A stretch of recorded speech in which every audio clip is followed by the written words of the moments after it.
Yeah, it's already done. Yep, you're up. I wouldn't come out of the wings for that. Hey, we present. James, come back. You want to hear this? No, that's that here. No, come on. Come on. More. Maury wants an intro. We're recording this now. Oh, are you? Maury wants an intro. Maury is going to listen to this. Is he? Oh, that's Never mind, Maury. Here's Pat McMahon that's for good. the next 15 minutes. And I hope you arrange for Jamie to come back I asked. with an evening meal for Yeah. everybody. Okay. Can you come back and listen? He said- Okay. Things you even, Mary, dating as long as we have, even you didn't know that it all began with me when my mother and father, a dance act in vaudeville, were on a South American tour, and my mother noticed that her wardrobe was tighter than it had been, and she didn't feel as if she had a weight problem, and she found out that it was a Pat problem, and that she was pregnant with me, and she said, Jack, listen, I'm not going to have the baby in Latin America. I'm going to go back home, and the two of us are going to wait, and then we'll go back on the road again. Okay. So she goes back home. Now, you understand, I could have been, because they travel the world, I could have been born in Rio de Janeiro. I could have been born in glamorous places, Paris. But no, my mother went back to her hometown in Kansas, which isn't bad if it's Wichita or something like that. But no, her hometown is Leavenworth, Kansas. Has one single industry that anybody knows about, and that is prisons. So anytime that anybody has ever said, so where were you born, Pat? I mean, I know you were on the road, you traveled a lot, but where were you born? I said, in the Middle West. Where? I've lived in the Middle West. Where? Kansas. Oh, really? What part of Kansas? You son of a... Leavenworth. And then you always wound up getting, was your mom doing time? Did she give you a number instead of a name? And prison jokes that you would hear over. So it was just much easier for me to say that I was born in a pauper's prison in Haiti. Little did I know that Haiti would be in the news again. But anyway, so back on the South American tour, and it began for me. Stayed in Leavenworth for 5 weeks. It allowed me to see all of the sites, and then went to South America and was traveling on the road my entire youth. We were staying in show business hotels that were in every city in the United States. And then finally my dad said, hey, honey, why don't we do one of those newfangled things called a trailer? We put a hitch on the back of the car, and we'll have our home with us wherever we go. So anytime I ever hear about trailer trash, see, it really annoys me, because my life consisted of my father and mother and I sitting around a table, having meals together, having a family a family place that we could call home, even though it was about 24 feet long. The most important thing is mom was a terrific cook. It was also my schoolroom, my classroom, where I was homeschooled. They didn't call it homeschooling then. It was correspondence courses. There was a school in Baltimore, Maryland called the Calvert School. And it was a campus and a full student body. But somebody said, you know what? If we make this much money as a private school off of the kids who live here, what if we made arrangements to send out an entire year's curriculum, books, study plan, everything, to Broadway kids, circus kids, military kids, kids on the road? That was my education. My mom had never taught anything except dance when she was young. And she wound up teaching Greek mythology and math and the whole variety of courses that you would take through elementary school. So through elementary school, I had never seen a classroom, a blackboard. I think I saw playgrounds as we drove by, but was never on a campus in my life. And it was fabulous. It was absolutely terrific. But by the time I was 12, I've been in 50 states and a number of countries. And that in itself is an education. It's an extraordinary experience to be in all of those different atmospheres and environments, and you learn to appreciate them. You learn to appreciate people of different religions and colors and philosophies. And I grew up also watching rehearsals in the third row of theaters all over the country, getting a chance to watch the comics, learn a little about timing, watch the rehearsal with the band, and the band singers, and the Latin American dancers with the frilly sleeves. They were always yelling at one another, the husbands and wives. I just remember, oh, from Brazil, okay, all right, the noise will come from that end, because for some reason or other, they never got along except on stage. I remember one wife was screaming at her husband that every time he did a lift with her, he pinched her ass on stage, right? And for some reason or other, she was offended. I had no idea. She's a very sensitive woman. But that was my childhood. Got a chance to see whatever the movie was, because usually it was 8 acts of vaudeville and a movie, a full day of entertainment. And wherever you were, the Paramount in New York, and you know that theater, the Chicago and the Great Lakes and the Oriental theaters in Chicago, and there was a theater with performances, live performances on stage everywhere, even in small towns. Often, I always found this interesting too. Often the theaters had a big pipe organ, and that was always part of the entertainment, but either before the movie or as the stage acts were introduced. And the pipe organ sometimes was on an elevator and came up through the orchestra pit. And things that you remember as a kid, because that meant, okay, it's almost time, and it was really exciting. Also exciting was the fact that while my parents these days probably would have been arrested and sent to Leavenworth, they always allowed me from the time I was, I suppose 8, to walk around the city. And Detroit, Boston, wherever we were, I said, okay, what time do you want me back in the dressing room? This time. The only time I would be in trouble would be if I was late. But this is the time. Never gave a thought to the fact that now you would never even consider it. I don't know whether times were different or the fact that it was not, crimes against children were not publicized as much. They must have done them, but I never had any problems at all going into the big department stores and seeing the Christmas displays and going to a movie sometimes down the street and the zoos.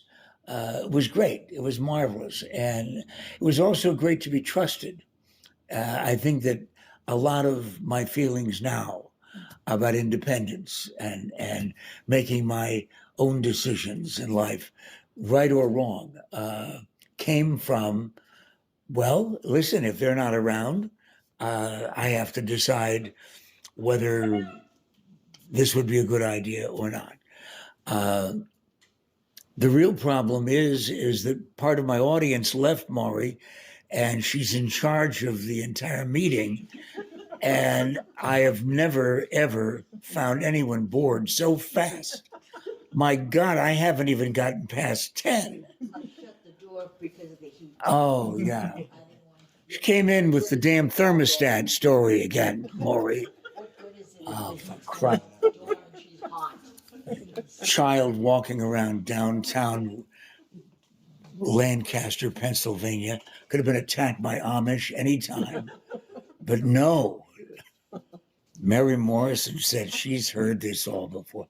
Anyway, so that was it. And every winter when it got to be kind of chilly, and I considered my life kind of idyllic even then as a kid, we would sit at the breakfast table around October in Philadelphia or someplace in the East and the Middle West. And my father would say, well, it's getting kind of chilly. Where do you want to spend the winter? And then it was just the three of us. I had no brothers and sisters, thank you, God. And so we would say Miami, New Orleans, or San Diego, or some sunny place. And it was an amazing childhood.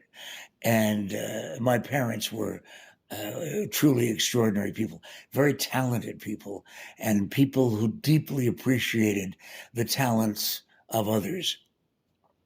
People would come to our house / trailer sometimes in the evening for just a social gathering or dinner. And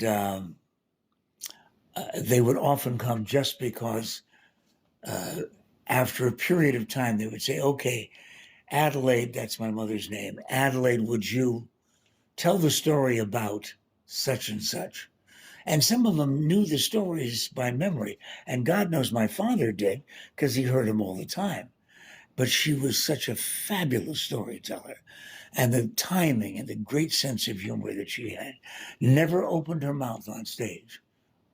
It was only a dancer. I mean, there's never any dialogue in the act. But I think now, with media the way it is, somebody would have come out of the audience and come backstage and said, "Hey, you know what? You really have a personality. Let's talk," because she was that kind of a person. So one day, my parents said, "Listen, we have given you." All of the education that we possibly can, not only academically, through the Calvert School, but also with your travels. But you got to go to school. You got to have that experience in some kind of an institution. And seemed fine with me. It was kind of the next adventure. And they picked out a school in the middle, right directly in the middle of the United States. So I would be equidistant from wherever they might travel. And it was Des Moines, Iowa, one of the few cities that I had never remembered ever having visited. Capital city of Iowa, and a lovely state too, with really terrific, down to earth people. Picked out a school like Brophy, Catholic boys' school, and dropped me off at the dorm building and the administration building. I think they slowed down. And I took my bags in. They talked to the president. I had a room. Bye, mom and dad. Hey, listen, we'll stay in touch. And I mean, it was not as emotionless as that. Mom told me later that after having spent, I was just a little past 12, because when you have a one-on-one education, you don't have to be brilliant in order to have advanced fairly fast. But no, so it was a big difference for them, big difference for me. But all of a sudden, I'm in a school, and there's a big building that's a gym and a classroom, and teachers. I mean, it was absolutely, totally brand new. I'd never seen anything like that except in movies. And I What was- grade were you in? What grade then? ninth. No, I was a Ninth grade? Okay. freshman in high school. Yeah, I mean, I had all of my elementary school on the road. But so as a 12-year-old, I was the youngest freshman in in an all-boys school. I was also, now I know that you think of me as statuesque now, but as I've aged, I've shrunk. And I was the smallest person in school. As I recall, I was 4 something and about 109 pounds. I mean, truly, I look like Anne Frank. And, and, and so the tiniest, the youngest, and remember, I'd never been in a classroom in my life. So I was also the least experienced. But thank God for mom and dad, the attitude that I grew up with was, okay, now what? So the bell rang for my first day of school. And nobody told me that you were actually supposed to go somewhere when the bell rang. And it was a big deal. I mean, this sounds like I was totally unprepared for life. I was totally unprepared for school. I knew about wine. I didn't drink, but I mean, I knew about the history of wine and pouring wine for people according to their taste. But I knew nothing about the bell that said, get your butt into English class. It's the first place you're supposed to go. So I'm in this building. I put on a suit because I thought, well, you must dress up for this. Just totally removed from any sense of reality. And what do they call the guy that just sits in the hallway directing? The monitor, yeah. So the monitor, he says, what are you doing wandering around? And I said, as I would have at that time, hi, I'm Pat McMahon, and I'm new here, and I'm a freshman, and I've never been in a school before. See, my parents were on the road, and they traveled all the time. What? Shut up. Uh, uh, I have a schedule here, and it says English, and it's room down the stairs. And I went to my first class, walked in about 15 minutes late. See, that's not tardy, that's late. And who was the English teacher? The football coach. Not always gently understanding with the little dwarf kid who comes in. And this is the God's truth. I walked in and he says, who are you? I'm Pat McMahon. And I've only been on campus for a couple of days. And see, my parents traveled a lot. Sit down. McMahon, right? Yeah. I've been there, right? Been there a day and a half. Already have demerits. Late and really bizarre. And so I sat down. Now, Maury and anybody listening to this online will not be able to appreciate visual demonstrations during this, but we can describe it because I sat down and looked around, right? Public relations. How you doing? And here's a whole bunch of Catholic boys, most of them having gone to school with one another. And they're looking at this guy with a suit on, size 1. Like, and I look over and I give a nod to a big guy in the corner. And he responds with his middle finger. I had never seen that gesture before. My parents never did that, right? And I had never in my life. Now, imagine a day when there's not television and there's not that kind of comedy on the stage, at least where my parents worked. So I had no idea what that meant, and I thought he was giving me a school wave, some kind of fraternal acknowledgement. So I did it back to him. Oh. And he, meanwhile, looks at the guys around him going, so the new guy over here flips me a bird. And that, well, all I can tell you is that when I did an obscene gesture, Mary turned the lights off, which is a symbol, I think, to wrap it up. So, great high school experience after that. I survived it. What year was this about? 48. 40. There's no reason to really count. Remember, I was the youngest kid in school.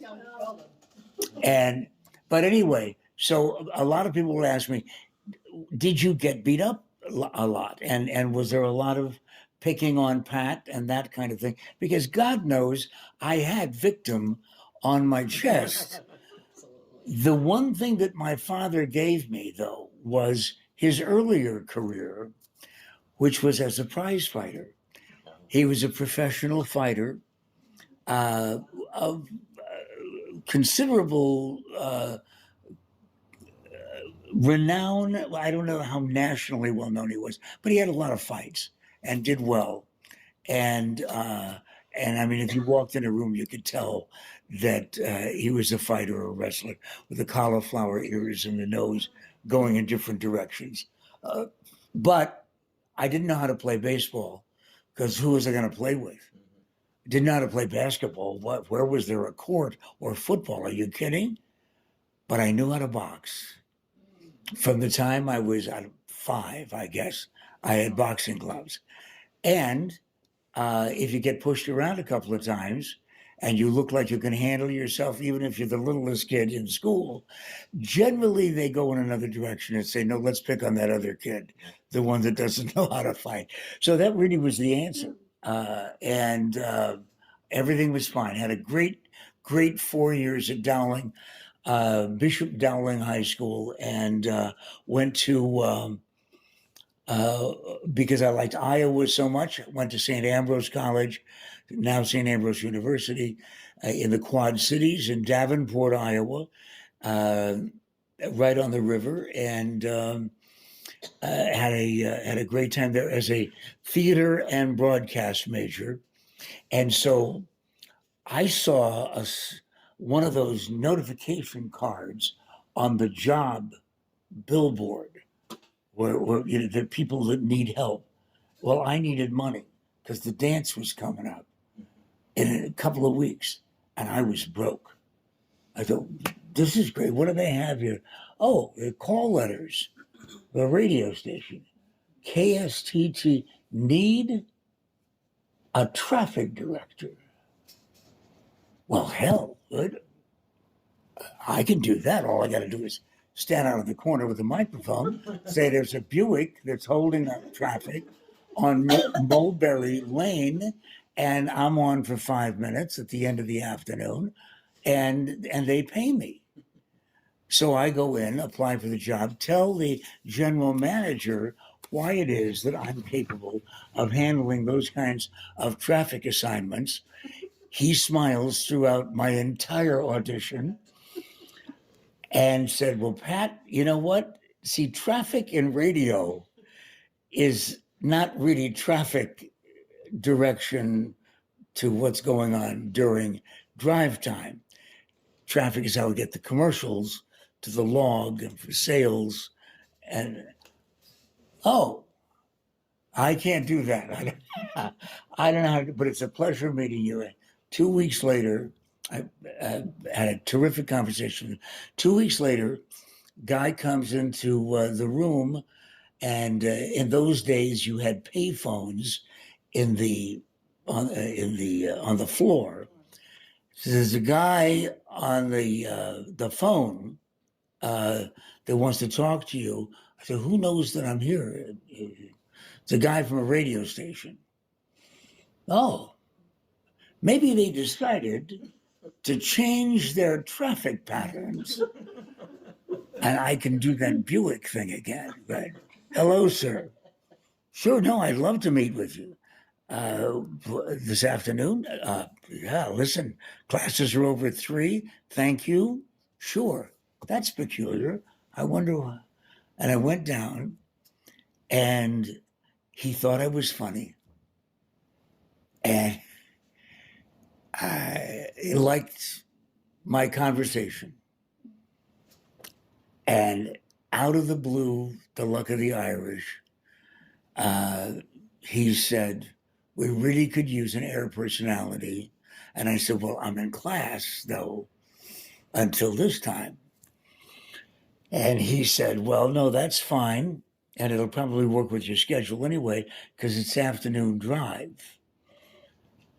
And I knew what a big deal that was. And it was a pretty popular music radio station. They must have really been desperate.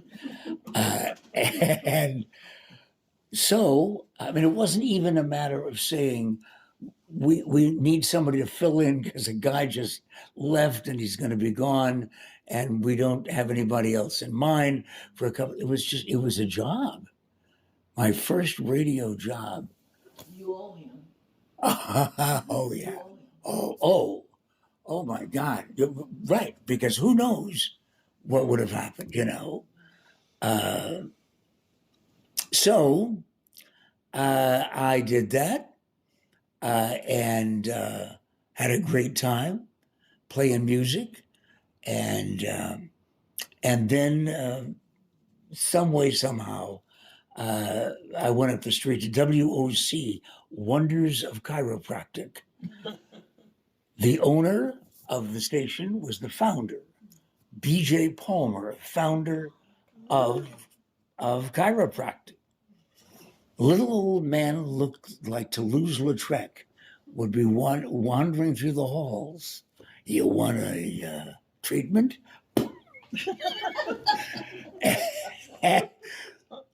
And so anyway, did radio. And one day there was a memo that went out to everybody but me. It said auditions for supermarket commercial in a 7 o'clock prime time commercial or series that they were running. They want to buy the thing and all their spots. And I said, how come I didn't get one of those memos? They said, no, because they want a grown-up looking person. It's a supermarket. And it's a family kind of a thing. And I said, well, I'm a grown-up. And he said something unkind. And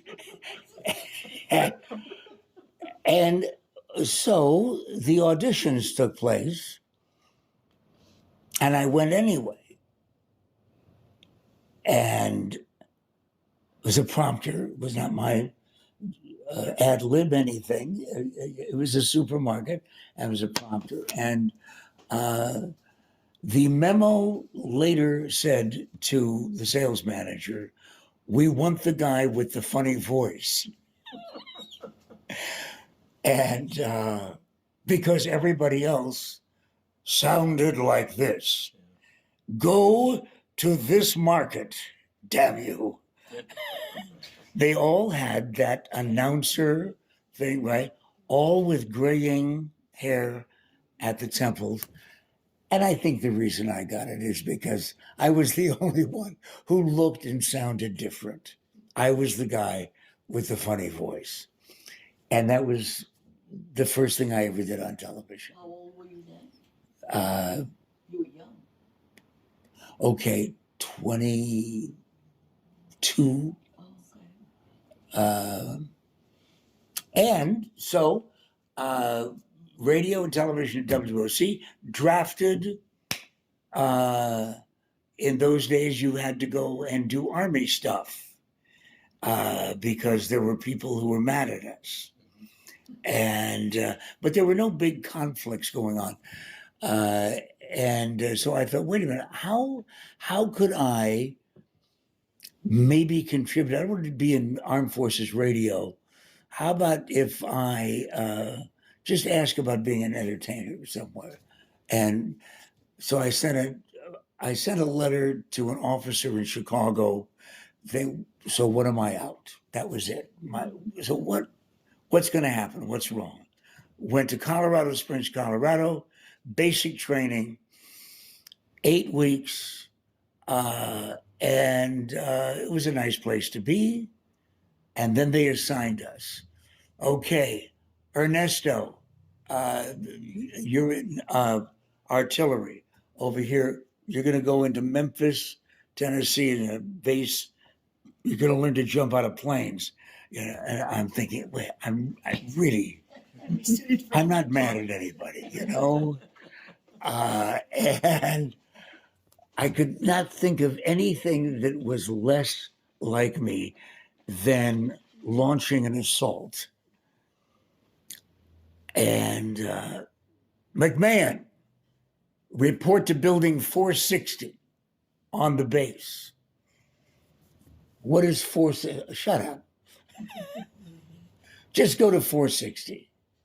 And it was the base theater. and there was a colonel and a sergeant and another, well, he was a PFC.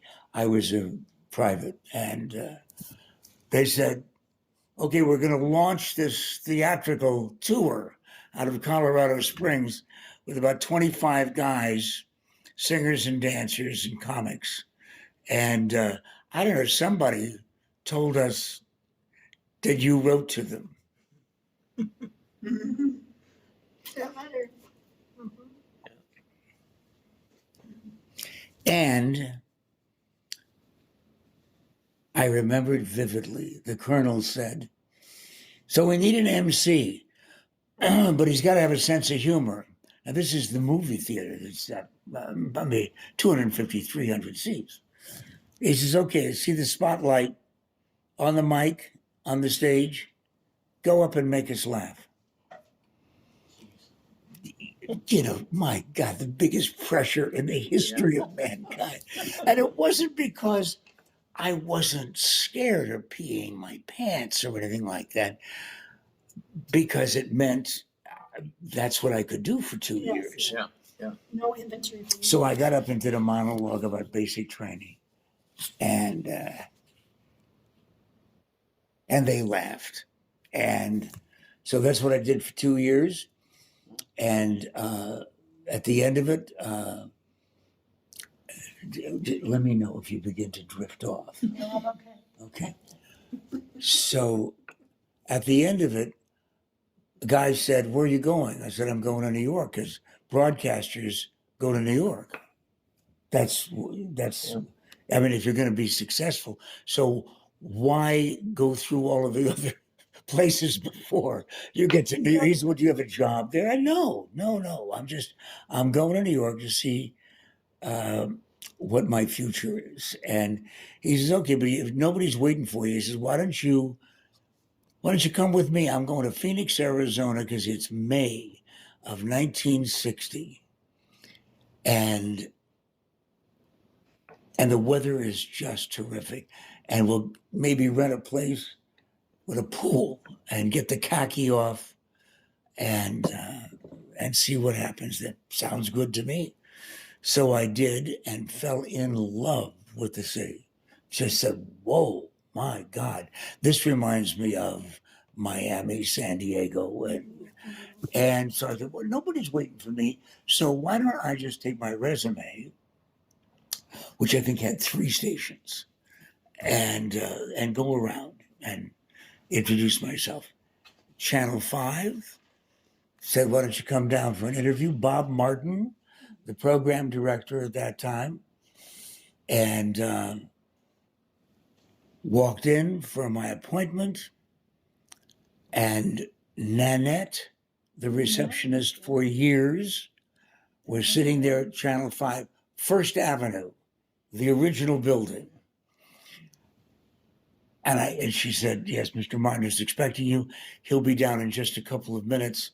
Why don't you just go over and sit down in the front? And I turned my back and went over to sit down, and I heard this crash behind me. Nanette had fainted. Nanette had passed out at the switchboard, right? All of a sudden, people are coming out of the offices, and I'm the only one sitting there, and Nanette's on the floor. 3 of them said, "What did you do?" See, I can't even apply for a job without an adventure coming. What did you do? Really? And that's on. I just showed up. I'm expected by Mr. Martin, and she seems to have passed out. And they got her elevated head, and so on. Then I went in and auditioned for the news department and got the job. But I spent most of my time in Studio A watching the guys that I had found when I turned the television set on my first day. Boom. Here's these 2 guys doing a kids show. I said, oh my God, no. The sappiest kind of broadcasting in the world. Hello, boys and girls. Be sure to brush your teeth and make sure you do what mom and dad say. Yeah. These two guys were doing something totally different. The Wallace and Ladmo theme finishes. Wallace turns to Ladmo. He hasn't even said hello to the audience yet. This was the first time I ever had the television set on. Wallace says, "Lad, we're in trouble with the sales department." Never had a kids show talking about sales. What? He says, "Yeah, we're not showing enough respect apparently for the clients, and they won't let us ad-lib the spots anymore." And I'm, who are these guys? And the lad says, "Yeah, but it's kind of fun to talk about." No, this isn't fun. This is television. And they want us to follow a script, and they send it. It's from the agency. Who talks about agencies and advertising agencies? Who are these guys? Okay, lad, you be personality 1, and I'll be personality 2. I'll never forget that as long as I live. I just went, oh my God, this is wonderful. Who are these guys? Okay, lad, you start. Glorioski, Wallace, these Ruskets flakes are the best yummer things I've ever had in my life. My tummy says, wow. And I can't say this. Wow, nobody talks like this.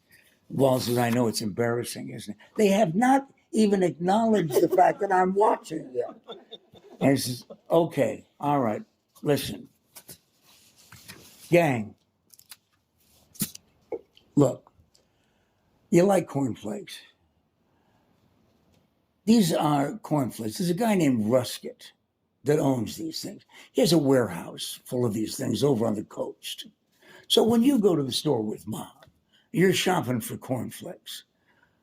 Think of Mr. Rusket with the warehouse full of these things. And what are you out? Huh?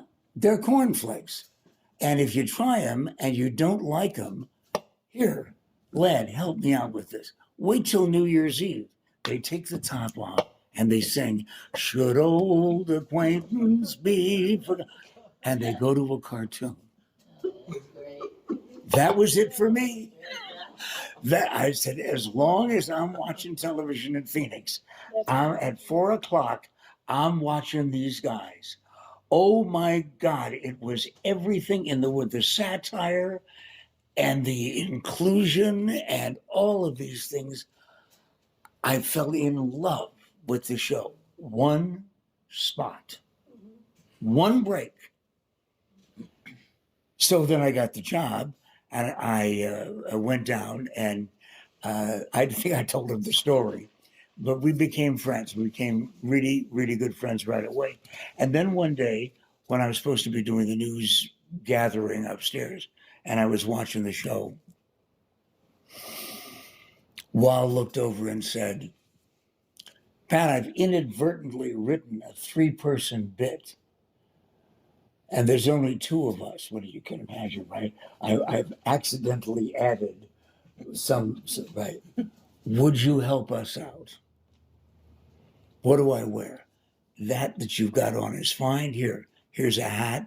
You're Byron Do-Good, the do-gooder, the person who does all of the really wonderful community things and reminds you about it. Right. That was the first character. And the next day there was another one, and the next day there was another one. And finally, Wallace went to the front office and said, listen, we got to get some costumes fitted for this new guy. So why don't you just take him off the news, and so that we can really get involved with some material. And of course, Dick Walls. That's gonna Yeah. turn Dick Walls, now you're costing me too much money now.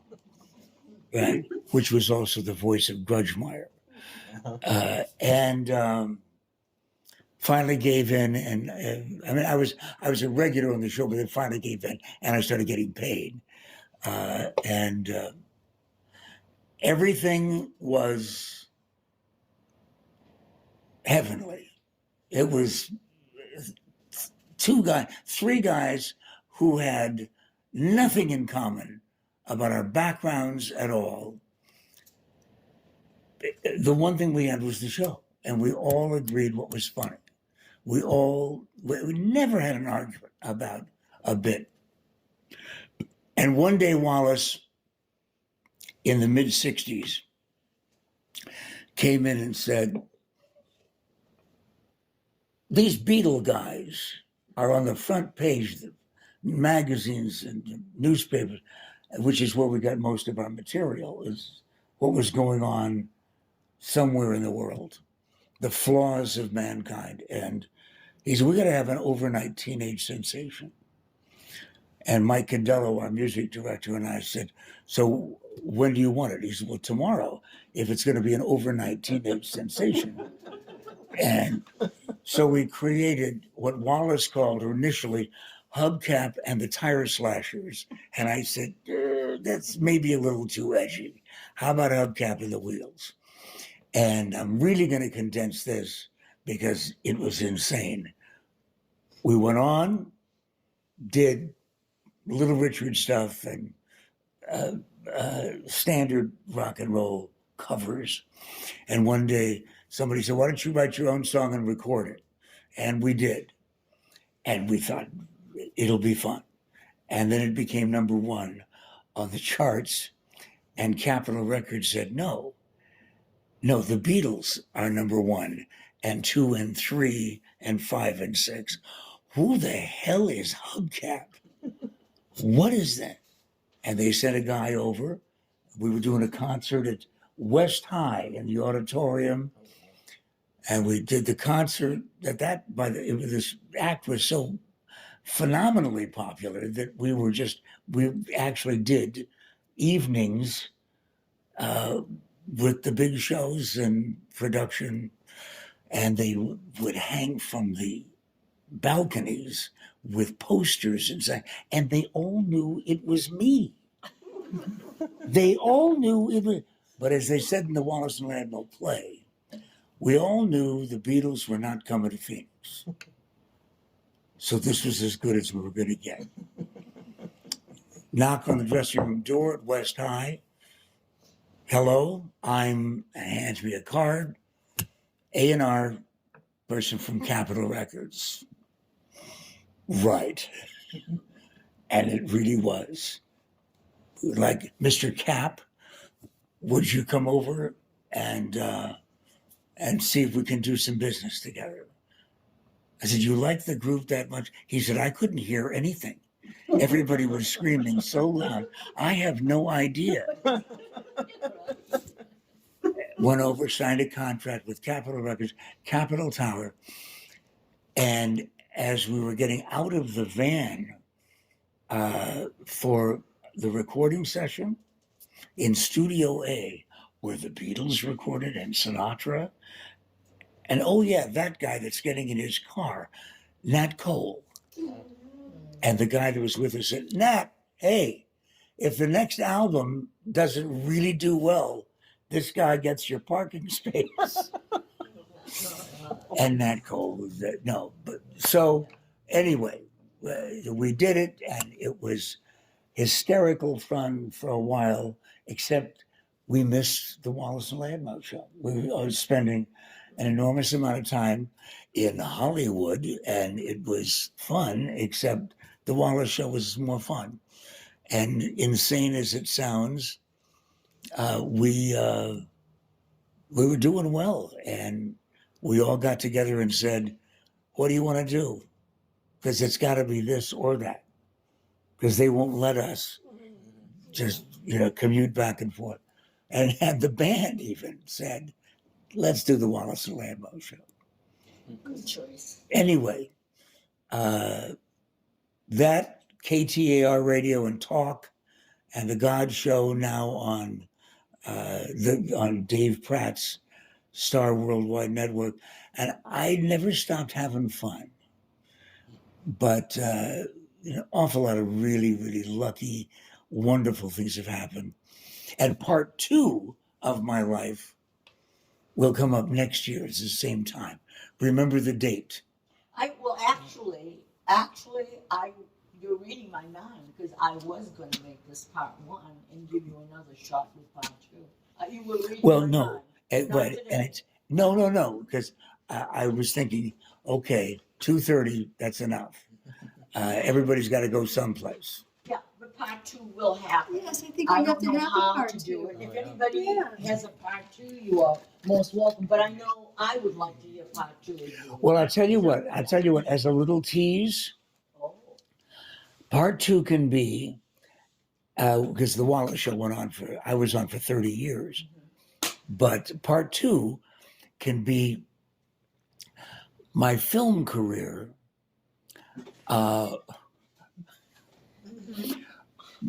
with or no, or what? No, Uh, no. no. my film. No. I made about 5, but it was always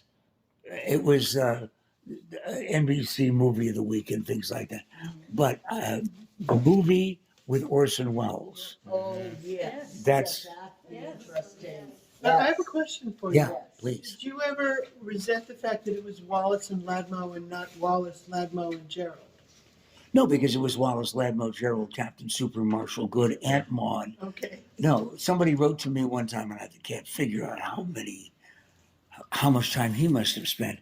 Told me there were 105 characters, Over the, including the time machine and Oh, geez. those.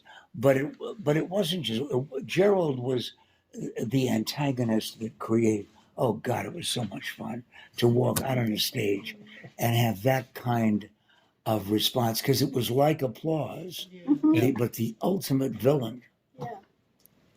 And no, that a little tease where Gerald came from. The original Gerald. That's the way Wallace's parents dressed him Oh my God. in Bronxville, New York. Wow. And you know that Bronxville is the Bel Air, Beverly Hills of New York City. And of all people in the world, Wallace, who had tattered clothing, he never paid a whole lot of attention to it. That's the way his parents dressed him Wow. for parties in Bronxville, New York. Wall and Ladd and I really got along. And so Robin Kwiatkowski is Ladmo's son, David Thompson, Wallace's son, and the 3 of us are the officers of the foundation. And what are we doing? You're doing Wildlife World Zoo? Was that what I read? Wildlife World Zoo. They gave us 2 tickets. Oh, okay. Yeah, because one of our activities is underprivileged kids getting to go to the zoo, getting a bus. Oh, that's nice. It's so expensive to go to the zoos. Yeah, My okay. God. Yeah, it is. And otherwise they'd never be able to go. So So that's one of your charities, is what? Yeah. Is that what you say? Oh, that's great. yeah, Yeah. there's the Wallace and Ladmo bus that goes to the school and picks kids up. You have Hey, a bus? No, it's a school Oh, bus. it's- Yeah. Okay, I just, you know everything, you know. No, but we put a sign on the outside. Yeah.